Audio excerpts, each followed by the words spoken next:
Hello. तो कैसे हैं आप सभी।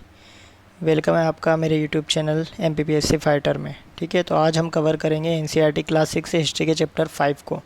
तो चैप्टर 5 का नाम क्या है? राज्य, राजा और उनके प्राचीन गणराज्य। तो ठीक है, चलिए इसमें हम पहला क्वेश्चन देखते हैं। वैदिक काल के संदर्भ में निम्न पर विचार कीजिए।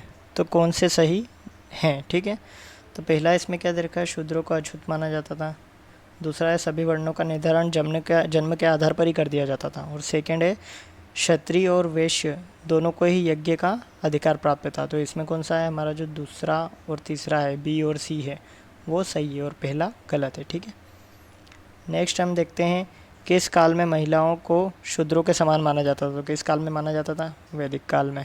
ठीक है, नेक्स्ट है किस काल में शूद्रों और महिलाओं को वेदों का अध्ययन करने का अधिकार प्राप्त नहीं था। तो ये भी क्या है? वैदिक काल में ही था। ठीक है, ये अलग अलग तरीके से आपसे इससे क्वेश्चन पूछ सकता है, तो इसलिए मैंने इन्हें दो तरीक़ों से बनाया है। नेक्स्ट है जनपद नामक बस्तियां निम्न में से किन स्थान पर स्थित है। तो किस स्थान पर स्थित है? एक दिल्ली में है पुराने किले पे, हस्तिनापुर मेरठ और अतरंजी खेरा, ये कहाँ है? एटा में। ठीक है, नेक्स्ट है भाग का तात्पर्य किससे? तो भाग का तात्पर्य किससे होता था? कर से होता था। ठीक है, नेक्स्ट है पाटलिपुत्र की स्थापना किसने की थी? तो पाटलिपुत्र की स्थापना राजा उदय सिंह ने की थी। उदयन ने की थी। ठीक है, नेक्स्ट है वैदिक काल के संदर्भ में निम्न पर अपने विचार व्यक्त कीजिए। पहला है इसमें उपमहाद्वीप के पूर्वोत्तर क्षेत्रों में पुरोहित का प्रभाव बहुत सीमित था। ठीक है, तो ये सही है। ठीक है, और सेकेंड है ब्राह्मणों द्वारा बनाई गई वर्ण व्यवस्था को सभी के द्वारा स्वीकार नहीं किया गया था। ठीक है, तो ये भी सही है।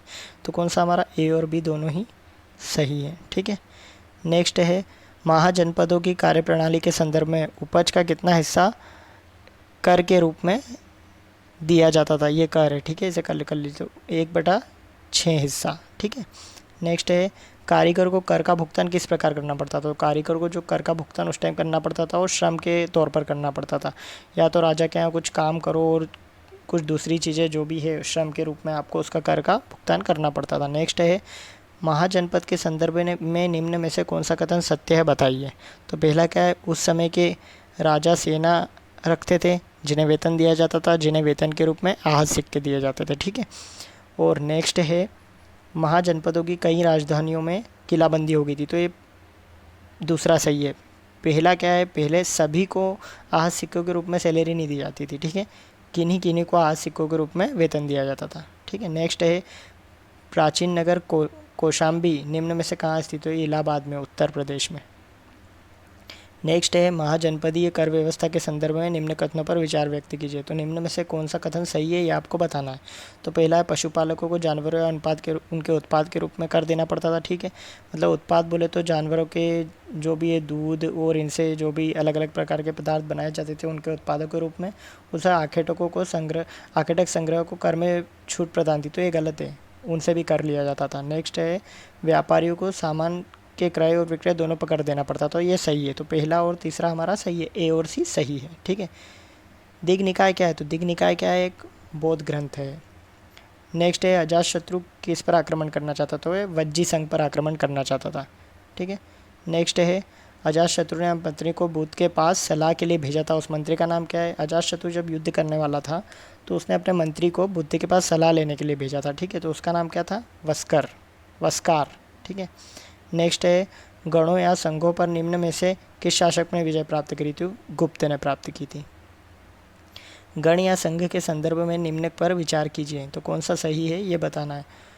बुद्ध तथा महावीर दोनों को गण या संघ का, बुद्ध और महावीर जो दोनों जो है गण से संबंधित, तो ये सही है। एक ही शासन के अधीन एक विशाल राज्य क्षेत्र गण या संघ कहलाता था, ये गलत है। ठीक है, तो हमारा ए सही है। मगध के निकट एक वज्जी राज्य था जिसकी राजधानी क्या थी? तो जिसकी राजधानी वैशाली थी। ठीक है, नेक्स्ट है निम्न में से कौन से नगर मगध की राजधानी कभी नहीं रहे? तो क्या? श्रावस्ती नहीं रहा।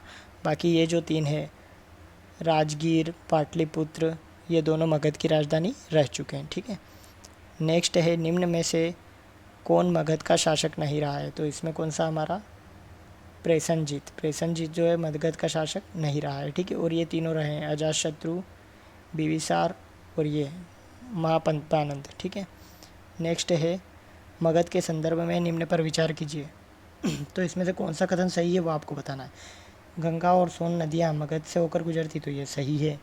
और इन क्षेत्रों में लौह अयस्क की खदानें, ये भी सही है। तो हमारे ए और बी दोनों ही सही हैं। नेक्स्ट है वैदिक काल में वर्ण के विभाजन के आधार पर इन सभी के आपको कार्य बताना है। तो ब्राह्मण क्या कार्य करते थे? यज्ञ कराने का कार्य। शूद्र सेवा करने का। विश किसका काम करते थे? व्यापार का। और क्षत्रिय जो थे वो रक्षा करने का काम करते थे। Thank you. इसे लाइक एंड सब्सक्राइब करना ना भूलें। और मैं इसका पीडीएफ की लिंक जो है आपको डिस्क्रिप्शन बॉक्स में दे दूँगा, तो इसे शेयर ज़रूर कीजिए, तो ताकि मैं आपको और आने वाली वीडियो प्रोवाइड करा सकूँ। Thank you.